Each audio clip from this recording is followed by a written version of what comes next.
Now, a buyer's market occurs when there is a surplus of homes on the market compared to the amount of willing and active buyers. Of course, it's going to favor buyers. They're going to have a lot more choice of homes, and they're going to have a lot more time to think. A lot of times the house is set on the market for 3 to 6 months if they're priced well, and often are setting 6 months to a year if they are not being competitive. Sellers in that market, they're going to need to be a little more flexible on their pricing and on terms. They may be offering to pay the buyer's closing costs, and that's going to make them be a lot more competitive. They also may need to be making improvements. Back in the crash of 2008, 2009, we saw a time where everybody had to add granite to their house. They had to be fresh painted, had to be move-in ready. Before that, granite was a luxury, but now after that, granite became like a standard, and that's because in order to compete in the market, you now had to do all those things, and buyers didn't want to do anything out of pocket. They had so much flexibility in their terms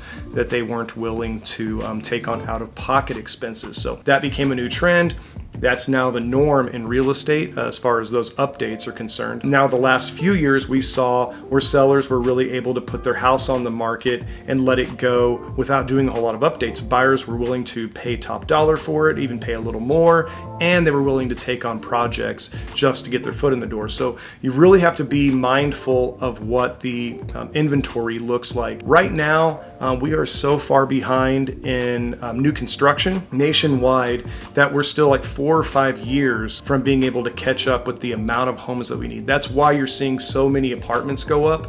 It's not because people are choosing apartments, it's because there's not enough homes to go around. Back in 2008 and 2009, they actually built too many homes at that time. Seems like it was just the other day, but it's been long enough that there's been enough homes disappear from the market, from destruction and from age, that we're actually due for more homes again. Now, keep in mind, they're not building new construction below the 400,000 mark. So there's going to be a limited supply on homes less than 400,000. That means that short of a major financial catastrophe in the overall market, nationwide, run on banks, that type of thing, we don't expect there to be a significant change in the demand on especially like first-time home owner houses or houses in our market priced below that 400 mark.